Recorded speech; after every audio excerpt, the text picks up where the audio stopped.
সময় কত তাড়াতাড়ি বয়ে যায়, তাই না? মনে হয় এই তো সব এই কয়েকদিন আগেরই তো কথা, কিন্তু পেরিয়ে গেছে প্রায় 10-12 বছর আগে। তখন দেখেছি মারা কত কষ্ট করেছে, কিন্তু এখন এত সহজ হয়ে গেছে, তারপরেও যেন কাজের শেষ নাই।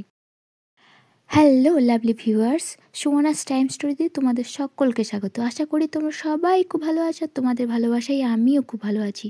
তো দেখো, আজকে সকাল থেকে ভিডিওটা শুরু করেছি।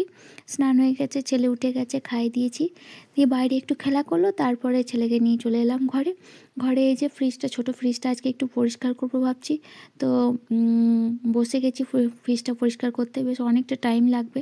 তো ছেলে মাঝে মধ্যে দেখছে যে মা ফ্রিজের মধ্যে কী আছে দেখি, যেহেতু এই ফ্রিজটাতে ও চকলেট, আইসক্রিম, ও যেগুলো খেতে ভালোবাসে সেগুলো এটাতেই রাখা হয়।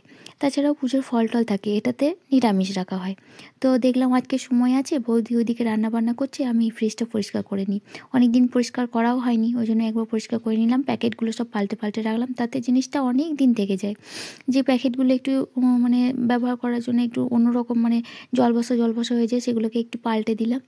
তো একটু ভেজা কাপড় দিয়ে ভিতরটাকে মুছে নেবো, দিয়ে আবার ভালো করে গুছিয়ে রেখে দেবো, তাতে জিনিসটা অনেক দিন থেকে যায়। যত বেশি জিনিস থাকবে তত বেশি কাজ, যত বেশি লোক থাকবে তত বেশি কাজ। তো এখানে দেখো কেন, ওখানে একটা ফ্রিজ এখানে একটা ফ্রিজ নিরামিষ। এটা একদিন পরিষ্কার করছি, ওটা একদিন পরিষ্কার করছি। যখন এটা পরিষ্কার করছি তখন দেখছি ওটা নোংরা, আর যখন ওটা পরিষ্কার করছি তখন দেখছি এটা নোংরা। এসব করতে করতেই যেন দিন পেরিয়ে যায়। ছেলে তো একবার করে এদিক সেদিক করে খেলে বেড়াচ্ছে, তবে ভয় নেই, ঘরের ভিতরের মধ্যেই খেলা করে, যার জন্য আমি নিশ্চিন্তে হয়ে কাজটা করতে পারি। একবার করে এই ঘর আসছে, একবার করে ও ঘর আসছে। আমরা যখন ছোট ছিলাম তখন আমাদের গ্রামে তো এত ফ্রিজ ছিল না, এত ফ্রিজ মানে কি, ফ্রিজই ছিল না তখন গ্রামের দিকটায়। তো তখন তখন ঠান্ডা জল খাওয়ার জন্য ওই যে মাটির কলসিগুলো হয় না, ওগুলো রাখা হতো। রান্নার জন্য একটা রাখা হতো, খাওয়ার জন্য একটা জল রাখা হতো। মাটির কলসিগুলো তখন এখনও দেখেছি, মানে আমার বাড়িতেও আছে মাটির কলসির জল, বেশ ঠান্ডা থাকে অনেকক্ষণ।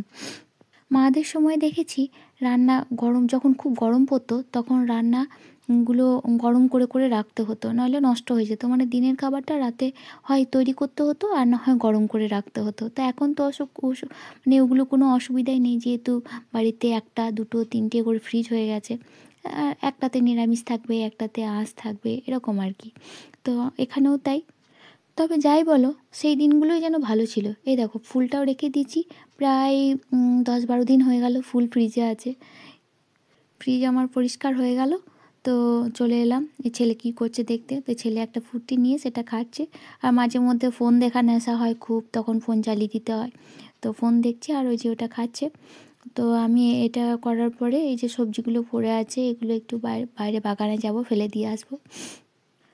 আগের সঙ্গে এখন কেমন যেন সব কিছু পাল্টে গেছে।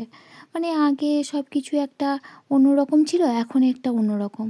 সত্যিই তাই না? এ দেখো, এখানে সবজি খোসাগুলো রাখলাম, এগুলো পচে, এটা সার হয়। কুল গাছ, এখন যেহেতু এই টাইমটা কুলের টাইম, তো কুল ধরেছে।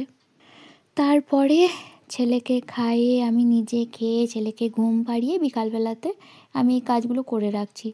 এই কাজগুলো না করলে না অনেক দিন থেকে পড়ে আছে, করব করব করে করাই হয় না, সময় পাওয়া যায় না, অথবা যখন সময় পায় তখন আর করতে ইচ্ছা করে না। তো আজকে দেখলাম যে না, আর হবে না, অনেক দিন হয়ে গেল পড়ে আছে, আর ফেলে রাখা যায় না। যত পড়ে থাকবে তত কাজ যেন আমারই বাড়বে, ওই জন্য দেখলাম ছেলে যখন ঘুমিয়ে আছে আমি করেই নিই আজকে। তো করতে শুরু করে দিলাম, আর করতে লাগলে দেখবে খুব তাড়াতাড়ি হয়েও যায় কাজ। তো লেগেছে একটু টাইম, না লাগা হয়নি, কিন্তু ভিডিওটা অনেক দেরি হয়ে যাবে, বড় হয়ে যাবে, যার জন্য আমি ভিডিওটা একটু ফাস্ট করে দিয়েছি। এই যে এই ড্রেসটা দেখছো, এই ড্রেসটা দিদি দিয়েছিল, খুব সুন্দর আর আমার খুব পছন্দের, পরে এত কমফোর্টেবল লাগে যে কি বলবো। এটাই আমি বেশি পরি, বেশি সময় মানে যেখানে যাই এটাই পরতে ইচ্ছা করে। তো এটাকেও পরে গেছিলাম, এগুলো সব যখন মেলা গেছিলাম তখন থেকে পড়ে আছে। তো পরিষ্কার করে রাখা ছিল, এই ইস্ত্রি করে রাখতে হবে বলে বাইরেই ছিল। তো ইস্ত্রিটা আজকে করে নিলাম। ইস্ত্রিটা দেখেছো এখন সব ইলেকট্রিক হয়ে গেছে, কত সুবিধা। আর আমার মাদের দেখতাম তখন সেই উনুনে আঁচ দিয়ে উনুনে গরম করে ইস্ত্রি করতে হতো। ওটা মানে এখনও আছে, আমি দেখেছি যারা আয়রন করে তাদের ওখানে গরম করা ইস্ত্রি আমি দেখেছি। আমাদের বাড়িতে এখনও পর্যন্ত আছে সেই ইস্ত্রি, কিন্তু সেগুলো আর ব্যবহার হয় না। ব্যবহার না হওয়ার জন্য ওগুলো জং পড়ে গেছে। কিন্তু দেখো তখনকার দিনে মানুষ কত কষ্ট করতো, কত কষ্ট করে তারা এই কাজগুলো করতো। আর আমাদের সময় কত সুবিধা হয়ে গেছে, তাও যেন করতে ইচ্ছা করে না, করতে চাইলে করতে মনই চায় না। ছোটোবেলাতে তখন পারছি না বলে মা যখন বলতো ওই বাবার জামাটা একটু ইস্ত্রি করে নে বা নিজের জামাটাগুলো একটু নিজে নিজে করে নে, তখন মাকে বলতাম পারছি না, তুমি করে দাও।